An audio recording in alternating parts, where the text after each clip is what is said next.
Hello students, welcome to class 8th। बच्चों, ये है आपकी अंतरा व्याकरण एवं रचना की बुक। और जैसा कि आपको पता है, इसमें हमने पाठ 1 जो कि भाषा, लिपि और व्याकरण के बारे में है, इस पाठ को हमने पढ़ा था और समझा था कि भाषा क्या होती है, भाषा के रूप क्या होते हैं। इसके बाद राष्ट्रभाषा क्या है, राजभाषा क्या है, संपर्क भाषा क्या है, बोली क्या होती है और भारत में कितनी मान्यता प्राप्त भाषाएं हैं। उसके बाद हमने लिपि और व्याकरण के बारे में पढ़ा था और समझा था। फिर हमने इसका अभ्यास कार्य किया था, जिसमें सही विकल्प पर सही निशान लगाइए और रिक्त स्थानों की पूर्ति कीजिए। उसके बाद सही वाक्य के सामने सही तथा गलत वाक्य के सामने गलत का निशान लगाइए, सही मिलान कीजिए। उसके बाद इसमें रचनात्मक गतिविधियां थीं, जिसमें कि निम्नलिखित भाषाओं की लिपियां लिखिए। ये सारा वर्क हमने अपनी नोटबुक में हमने कर लिया था। उसके बाद हमने अपना जो वर्क है वो फेयर नोटबुक में स्टार्ट किया था, इस तरीके से। ठीक है, ये देखिए पाठ 1 भाषा, लिपि और व्याकरण। भाषा क्या होती है, भाषा के रूप। उसके बाद राष्ट्रभाषा, राजभाषा, संपर्क भाषा, फिर भाषा की मान्यता प्राप्त, भारत की मान्यता प्राप्त भाषाएं, कहाँ पर क्या क्या भाषा बोली जाती है और उसको क्या बोलते हैं। ठीक है, ये सारा वर्क हमारा हो गया था। फिर था हमारा बोली, लिपि और व्याकरण, फिर था व्याकरण के अंग। ये सारा वर्क हमने फेयर नोटबुक में किया था। अब आज हम करेंगे प्रश्न उत्तर। जो आपकी बुक के प्रश्न उत्तर हैं वो हम करेंगे, ये वाले। निम्नलिखित प्रश्नों के उत्तर दीजिए। भाषा से आप क्या समझते हैं, भाषा के रूप लिखिए। इस तरीके से हम अपने नोटबुक में आप वर्क करेंगे प्रश्न उत्तर का।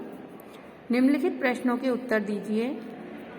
भाषा से आप क्या समझते हैं, भाषा के रूप लिखिए। उत्तर: भाषा वह साधन है जिसके द्वारा मनुष्य अपने विचारों या भावों को अभिव्यक्त करता है तथा दूसरों के भावों या विचारों को समझता है। भाषा के 2 रूप होते हैं। नंबर 1 मौखिक भाषा, नंबर 2 लिखित भाषा। उसके बाद है हमारा प्रश्न नंबर 2, भाषा तथा बोली में अंतर स्पष्ट कीजिए। बेटा इस तरीके से आपको आपको इस तरीके से लाइन करनी है और उसके बाद एक साइड हम भाषा के पॉइंट लिखेंगे और एक बोली के, और इसमें अंतर बताएंगे। नंबर 1, भाषा का क्षेत्र विस्तृत होता है जबकि बोली एक सीमित क्षेत्र में बोली जाती है। इसके बाद हमारा सेकंड पॉइंट है, भाषाएं अलग अलग होती हैं, बोली एक ही भाषा का अंग है। भाषा में व्याकरण के नियमों पर पूरा ध्यान दिया जाता है, बोली व्याकरण सम्मत नहीं होती। भाषा व्याकरण सम्मत होने के कारण एक विकसित रूप होती है, बोली को साधारण बोलचाल की भाषा कह सकते हैं। ये आपके 4 पॉइंट्स हो गए बोली और भाषा के बारे में। फिर है हमारा अगला प्रश्न, राष्ट्रभाषा से क्या आशय है। उत्तर लिखेंगे। राष्ट्रभाषा अर्थात राष्ट्र की भाषा, वह भाषा जिसका प्रयोग एक देश के अधिकांश निवासियों द्वारा किया जाता है, राष्ट्रभाषा कहलाती है। हिंदी भारत की राष्ट्रभाषा है। प्रत्येक राष्ट्र की अपनी अपनी राष्ट्रभाषा होती है। उसके बाद है हमारा अगला प्रश्न, व्याकरण की परिभाषा व उसके अंग लिखिए। तो पहले हम परिभाषा लिखेंगे। व्याकरण वह शास्त्र है जो हमें किसी भाषा को शुद्ध बोलना, पढ़ना और लिखना सिखाता है। व्याकरण के प्रमुख 3 अंग होते हैं, वर्ण विचार, शब्द विचार और वाक्य विचार।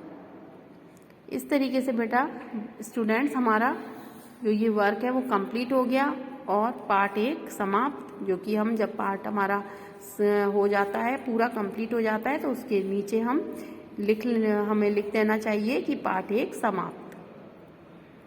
ठीक है, तो सभी बच्चे ये वाला वर्क नीट एंड क्लीन करेंगे और इसको बेटा साथ ही साथ याद करते चलेंगे। इसलिए जो भी मैंने नोट्स बनवाए हैं, प्रश्न उत्तर लिखवाए हैं, ये बच्चों आपको साथ ही साथ याद भी करना है।